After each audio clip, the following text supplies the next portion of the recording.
There is only one reason why the long-awaited Libya elections on the last 24 December did not take place in the end. Saif Gaddafi, son of the former Libyan colonel, would have won them. A poll carried out in Libya gave him around 50%, confirming what everyone in Libya already knew.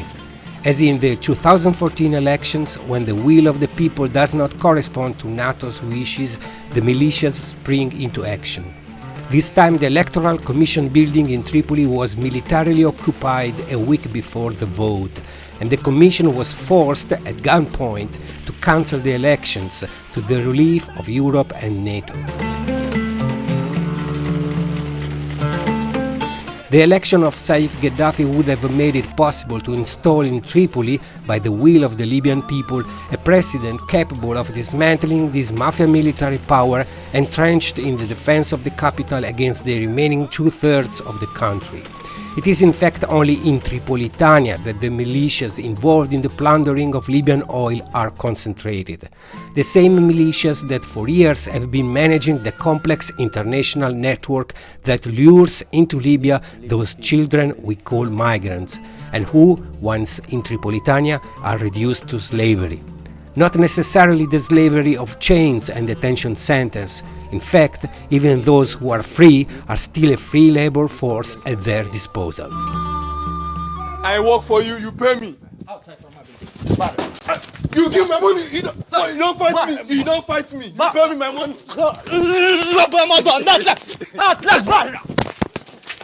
Outside! Outside! Want to Outside! fight me? You were staying! I work for him Barra! to pay me. He refused to pay me.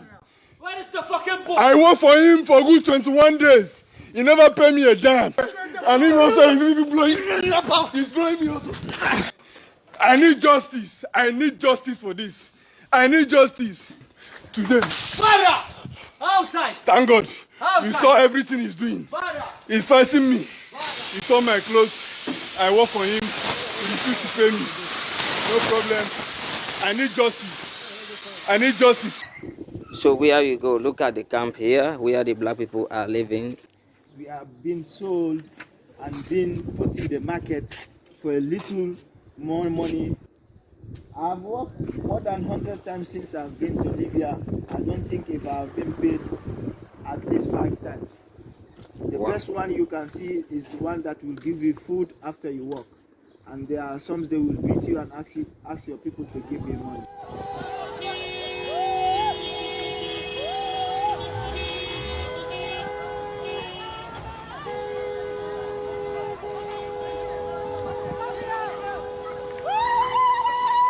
In the early days of last October, a vast police operation was launched in and around Tripoli, leading to the arrest of several thousand migrants. After a few days, about 2,000 of them managed to escape from the Al-Mabani detention center in Tripoli and take to the streets. Of those who did not manage to escape, none were repatriated. Instead, they were asked to pay a ransom to return to freedom. Those who could not afford it are still in detention.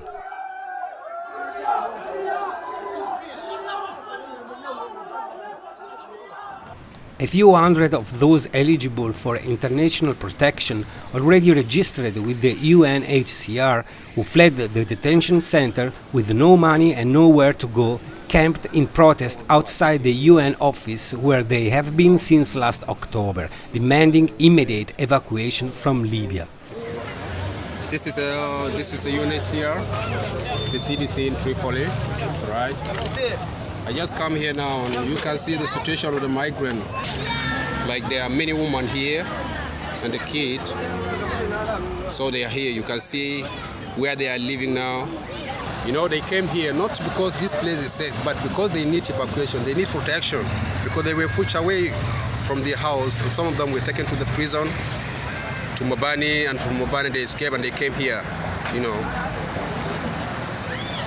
According to the UNHCR, the United Nations High Commissioner for Refugees, there are about 40,000 registered refugees in Libya.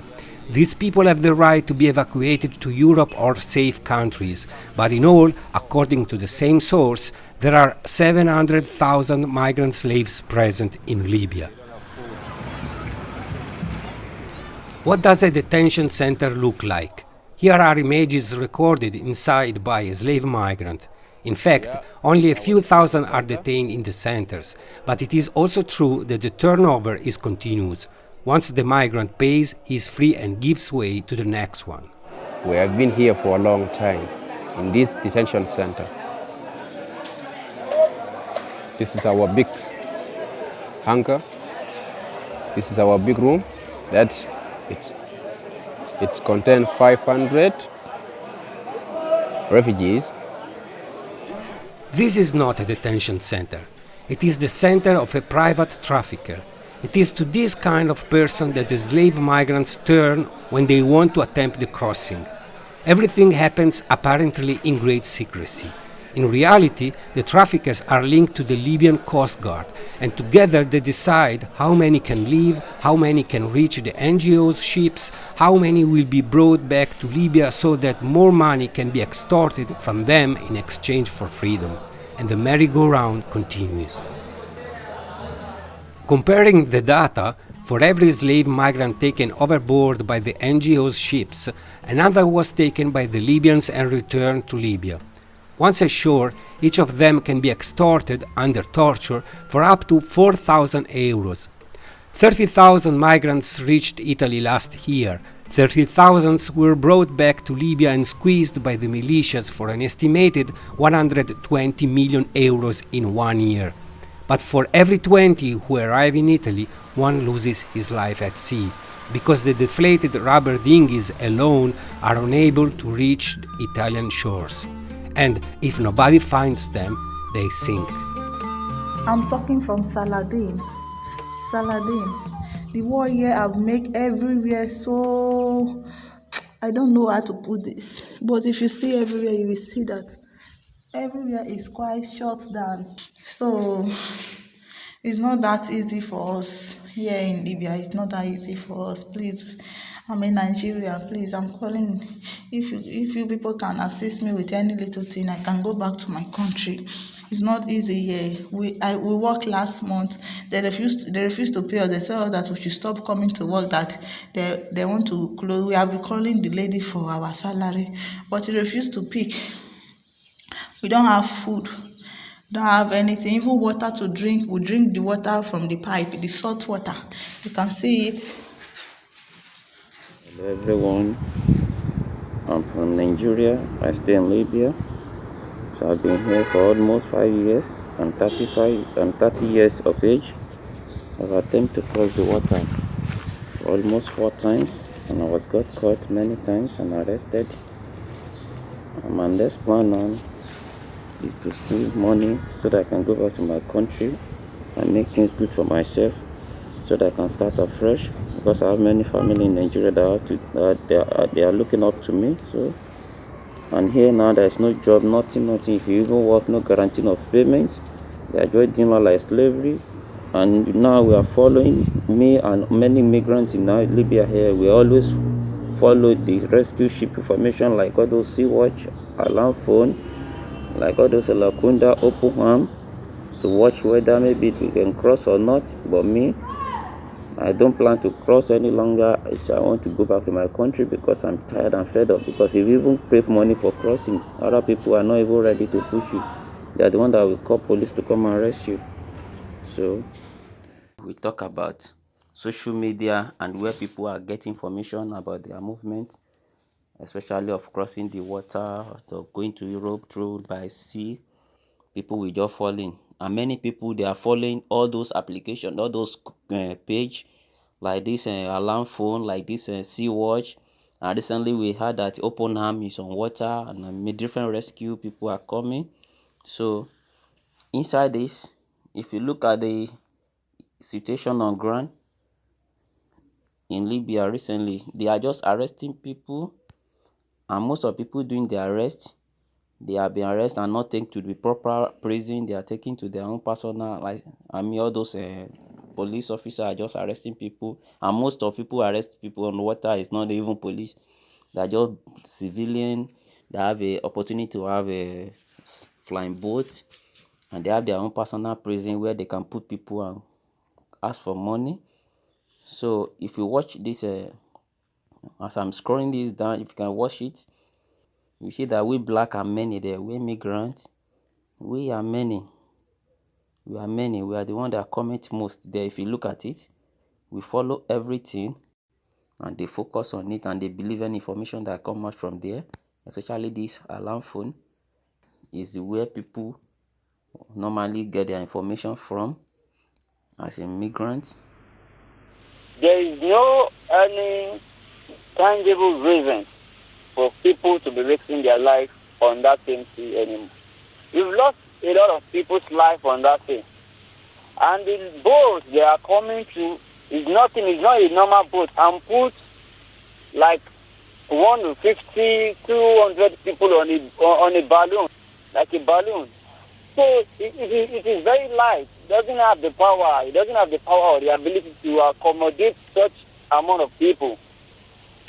But what I see there is that is like there is a connection between the NGOs and the Libyan trafficker. Do you understand me? There is no way a boat will move from Libya here that the NGOs will not be aware of it.